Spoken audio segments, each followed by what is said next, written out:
Bueno, pues seguimos con un representante del tercer sector. Hablamos con Óscar Moral. Él es el asesor jurídico de CERMI Estatal. CERMI, que es ese comité que lleva 25 años luchando por defender los derechos de las personas con discapacidad. Óscar, muy buenas noches. Buenas noches. Bueno, como indicaba ahora, lleváis ya 25 años representando a 8.000 asociaciones, a todas esas personas y colectivos de discapacidad que hay en España. ¿Cuáles son los mayores logros que habéis conseguido y en qué pequeños aspectos sigue habiendo mucho trabajo por hacer? Bueno, a lo largo del tiempo, lógicamente, se han producido logros significativos. Yo quería resaltar el último de los conseguidos, sobre todo a nivel normativo, que es haber modificado el texto constitucional, eliminando el término disminuido y recogiendo el término de persona con discapacidad, al margen de dotarlo de un nuevo contenido más acorde con la Convención de Derechos de las Personas con Discapacidad y de la normativa que teníamos ya en vigor, como era la Ley General de Derechos de las Personas con Discapacidad del año 2013. Evidentemente nos quedan muchísimas cuestiones por las cuales avanzar. Eh, Desde la formación y el empleo, la mejora en esa formación y empleo para las personas con discapacidad, tenemos unos datos de empleabilidad muy bajos con relación al resto de la población y especialmente a las mujeres con discapacidad. En formación también requerimos pues una mayor, esa formación llegue, atraviese a todos los sectores, a todos los ámbitos de las personas con discapacidad. En materia de accesibilidad, aunque lógicamente se han logrado bueno, situaciones en las que ha mejorado esa accesibilidad, no hemos conseguido lo que señalaba en la Ley General de Derechos de las Personas con Discapacidad, en la que se mencionaba que para el año 2017 todos los productos, servicios, edificios, todo en definitiva, transporte tenía que ser accesible. Eso no lo hemos logrado. Estamos lejos de esa realidad. Por tanto, nos queda un camino todavía por recorrer amplio para, en definitiva, incluir definitivamente y totalmente a las personas con discapacidad y que todos, todas, seamos ciudadanos como el resto de la población. Óscar, me gustaría preguntarte por el tema de las esperas para conseguir el certificado por discapacidad. Los espectadores saben que en el año 2021 se aprobó un plan de choque destinado a reducir esas listas y parece que se han puesto las pilas con las listas de la dependencia, pero que en concreto con el tema de la discapacidad se sigue teniendo que esperar en muchos casos más de 6 meses, ¿no?, que es lo que prevé la ley. Lamentablemente, ninguna de las dos hemos obtenido resultados que sean acordes con la situación que se demanda. En materia de dependencia estamos cercanos a 11 meses. En materia de autoridad de personas de dependencia, 11 meses de retraso, en algunos superando el año. Y en materia de obtención del grado de discapacidad, el mínimo, bueno, que pudiéramos entender justificable o que pudiera ser lógico serían 6 meses, por debajo de 6 meses, y no hay ninguna comunidad autónoma en todo el territorio nacional que cumpla con ese criterio. Hay comunidades autónomas que están cercanos a los 2 años.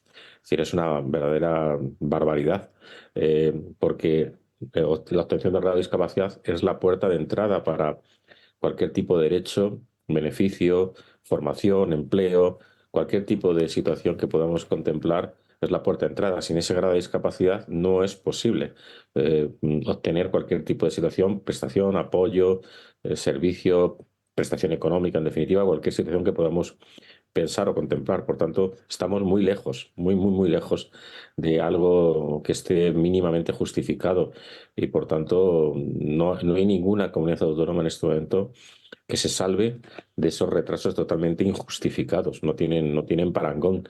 Además, se han acrecentado posteriormente a la situación de la pandemia que vivimos, se han acrecentado de una manera bastante terrible.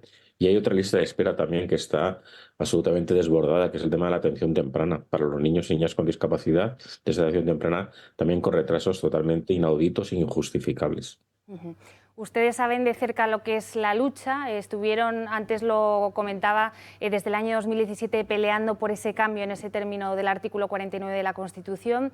Hemos visto hace poco cómo el colectivo de enfermos de él ha conseguido que por fin haya un pacto después de más de 2 años de bloqueo en el Congreso. ¿Por qué parece que a los políticos les cuesta tanto ponerse las pilas cuando hablamos de temas sociales? Pues no lo sé, habría que preguntárselo a ellos, ¿no? Habría que preguntar por qué no contemplan las situaciones en este caso las personas con discapacidad y sus familias, al mismo nivel que otros asuntos, que otros temas.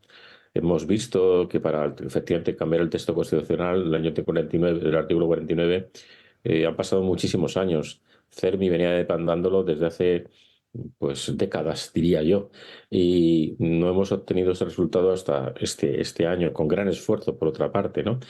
Y igual que lo que usted ha mencionado, ¿no? De las personas con ELA y que no salía adelante esa propuesta normativa. Pero es que hay otras muchas situaciones, ¿no? En las que personas con discapacidad, con necesidades de apoyos muy importantes, necesitan apoyos muy intensos, no están obteniendo aquellos servicios, aquellas prestaciones que les son necesarias a ellas y sus familias. Hablo de personas con autismo, hablo de personas en situación de enfermedad mental que requieren atención o apoyos muy intensos. Hablo de personas con discapacidad intelectual o las personas con discapacidad física con necesidades de apoyos importantes para su desenvolvimiento personal, para su autonomía personal. Por lo tanto, sí, efectivamente, quizá los gobiernos, los políticos, los parlamentos, el Congreso, las Cortes, no muestran suficiente empatía, diría yo, a veces creo que suficiente conocimiento de cuál es la realidad y de que hay una población que supera los 4 millones de personas, más sus familias, que necesitan unos apoyos a veces muy intensos y estos no llegan de la manera adecuada y por tanto les convierten en una ciudadanía que no está ubicada en la misma situación que el resto. Es decir, no estamos ubicados en los mismos derechos y por tanto no tenemos garantizados los mismos derechos que el resto de la población.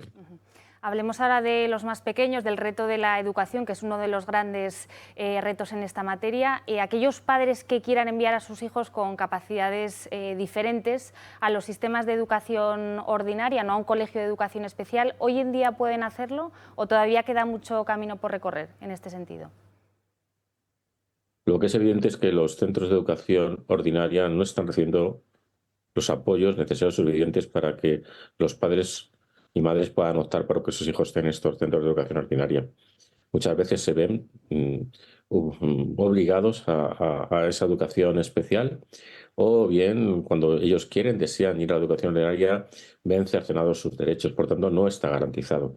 No está garantizado con suficiencia y en definitiva hay que hacer un trabajo ahí importante. Es decir, creemos que lo ideal es que los niños y niñas con discapacidad estén lo más cercanos al resto de los niños y niñas con discapacidad y que estén en la educación ordinaria. Y esto en este momento no está garantizado con suficiencia, a pesar del número de años transcurridos desde que empezamos con esta materia, aún hoy, año 2024, esta situación de inclusión, verdadera inclusión, en la educación no está lograda.